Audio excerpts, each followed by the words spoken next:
मुतासिर करेगा, या जो लोग कहते हैं कि इससे जो रिप्रोडक्टिव ऑर्गन्स हैं वो नाकारा हो जाएंगे, या इसमें कोई ऐसी चीज़ है जो बहुत ही डिस्कस्टिंग है कि वैक्सीन के तौर पर जो बनाया गया है, यह हलाल हराम का इशू है।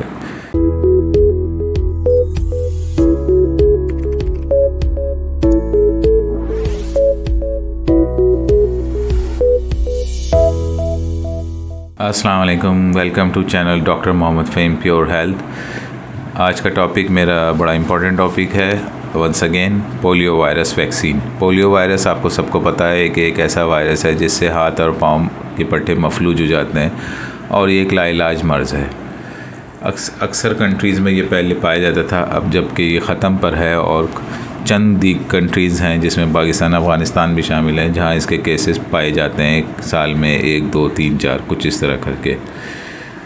मसला ये है कि ये जहाँ ख़त्म हो चुका है उन लोगों के लिए एक बहुत बड़ा मसला है, जहाँ पे ये ख़त्म नहीं हुआ है उन लोगों से, क्योंकि वहाँ से जब ये जिन कंट्रीज़ में ये पाया जाता है, वहाँ के लोग जब दीगर ममालिक में सफ़र करते हैं या काम की नौयत से जाते हैं उन कंट्रीज़ में कि जहाँ पे ये बिल्कुल मुकम्मल तौर पे सर्टिफाइड इरेडिकेट हो चुका है, उनके लिए एक बहुत बड़ा ख़तरा है। उन्होंने WHO से भी रब्ता किया। WHO ने इसको फिर एक एमरजेंसी तो नहीं मैं कहूँगा, लेकिन ये है कि एज़ अ थ्रेट तो ज़रूर डिक्लेयर किया है कि जिन कंट्रीज़ में ये पाया जाता है, और इसी वजह से ये लाखों और करोड़ों की वैक्सीन जो है ये इस पर इन्वेस्टमेंट होती है, और ये बना के फिर जहाँ जहाँ ये कंट्रीज़ में अभी तक वायरस मौजूद है।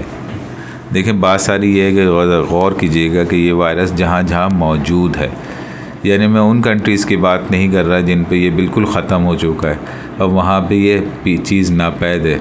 जैसे माजी में बहुत सारे ऐसे वायरसेस आए थे, स्पेनिश फ्लू आया था, येलो फीवर था, ताउन था, तो इस तरह की चीज़ें अब दुनिया से ख़त्म हो चुकी हैं, अब ये इनका एग्जिस्टेंस नहीं है। इसी तरह उन कंट्रीज़ के लिए पोलियो भी ख़त्म हो चुका है। लेकिन हम जिस कंट्री में रहते हैं और अतराफ़ में जो जिन कंट्रीज़ हैं जहाँ पे ये अभी तक पाया जाता है, वो हम जैसे कंट्रीज़ उन कंट्रीज़ के लोगों के लिए अगर वहाँ पे मूव करते हैं तो एक हेल्थ थ्रेट के तौर पर समझे जाते हैं। अनफॉर्चुनेटली इस पे अब तक काफ़ी काम हो चुका है, लेकिन ये है कि सिफ़र बराए सिफ़र नतीजा रहा है। ख़त्म होने के बावजूद भी ये अभी पाया जाता है। मैं ये नहीं कहता कि इसमें किसी की कोताही है, वाकई हो सकता है कहीं ना कहीं ऐसी नेचुरल रेजिस्टेंस डेवलप हो गई हो कि ये चीज़ अभी तक इस ख़त्ते में पाई जाती है। टॉपिक मेरा ये करने का बस ये मकसद है कि मैं किसी की दिल आज़ारी या किसी की दिल शिकनी या हौसला शिकनी या किसी को गलत साबित नहीं करना चाहता।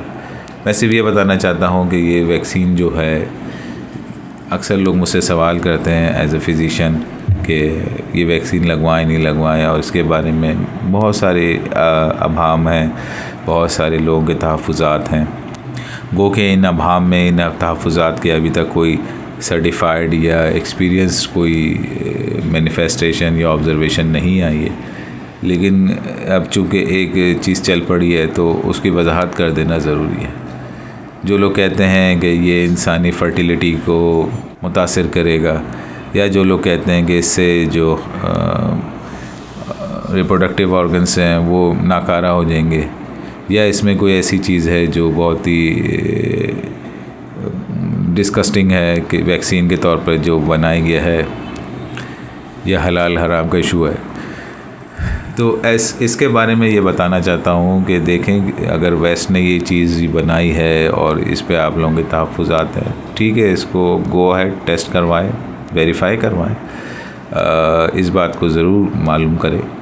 जो भी सोसाइटी में इस तरह की न्यूज़ या अपडेट हैं कि इस तरह की डेवलपमेंट्स होती हैं इस वैक्सीन में, आया अब तक जिन लोगों को लगी है, ज़ाहिर सी बात है लगी तो है, ऐसा तो नहीं है कि बिल्कुल ही नहीं लगी। इस बात के पेश नज़र जिन लोगों को लगी है काफ़ी अरसा हो गया होगा, और उन लोगों को अगर ऑब्ज़र्व किया जाए तो क्या वाकई इस चीज़ के समरात मिलते हैं जैसा कि कहा जाता है सोसाइटी में। मैं किसी के हक़ में नहीं हूँ, ना किसी के ख़िलाफ़ हूँ। मैं सिर्फ ये मैसेज डिलीवर करना चाहता हूँ कि हेल्थ पॉइंट ऑफ व्यू से अगर एक वैक्सीन कंपलसरी है या मैंडेटरी है, और उसकी सोसाइटी में बड़ी अहमियत है, क्योंकि अपाहज हो के ज़िंदा रहना आज के दौर में बहुत मुश्किल है, बहुत मुश्किल है। सहूलियात का बहुत ही फुकदान है। आम इंसान जो चलता फिरता हेल्दी इंसान है उसके लिए मुशक्क़तें हैं। तो जहाँ ये इस तरह की सोसाइटी में फिर अपाहज इंसान अगर खुदा न खास्ता हो जाता है तो वो ड्यू टू पोलियोमाइलाइटिस वायरस, तो उसकी ज़िम्मेदारी किसके सर आएगी? सोसाइटी के सर आएगी या उन लोगों के सर आएगी जिन्होंने ये बात फैलाई, या उन लोगों के सर आएगी कि जिन्होंने इस बात पे यकीन कर लिया और इस बात पे यकीन करते हुए उन्होंने वैक्सीनेशन नहीं कराई। तो ये सोचना बहुत ज़रूरी है। हर चीज़ में, हर टॉपिक मेरा ज़रूरी नहीं है कि मैं इन्फॉर्मेशन दूँ और आप लोगों को जो है बहुत अच्छी कोई अपडेट मिले। ये टॉपिक एक अखलाकी ज़िम्मेदारी के तौर पर मैं निभा रहा हूँ, और किसी को इतराज़ हो तो ज़रूर मुझे कमेंट्स में अपने व्यूज़ दें। मैं उसको जो भी वेरीफाइड सोर्सेज होंगे उससे रिप्लाई करूँगा। जिसके पास एविडेंसेस हैं वो अगर चाहे तो ज़रूर शेयर करें कि जो सोसाइटी में क्लेम्स हो रहे हैं कि इस वैक्सीन के इतने ड्रॉबैक्स हैं, तो उसको ज़रूर शेयर करें, बट एविडेंस बेस्ड बात करें। फ़लाने का ये हुआ या किसी के साथ हुआ था, हमने सुना था, ये चीज़ें देखें। हर चीज़ में जो हैं ये बहुत नुकसानदेह हैं। किसी भी बात की तस्दीक करना ज़रूरी है, उसके बाद उसको तस्दीक के बाद उसको आगे फैलाएं। सवाल ये नहीं है कि ये वैक्सीन कहाँ से बनी, कहाँ से आई, क्या है। सवाल ये है कि क्या ये वैक्सीन इंसानी ज़िंदगी के लिए ज़रूरी है। ये सोचना अब आपका काम है। मैंने अपना मैसेज बहुत अच्छे अंदाज़ में डिलीवर कर दिया है।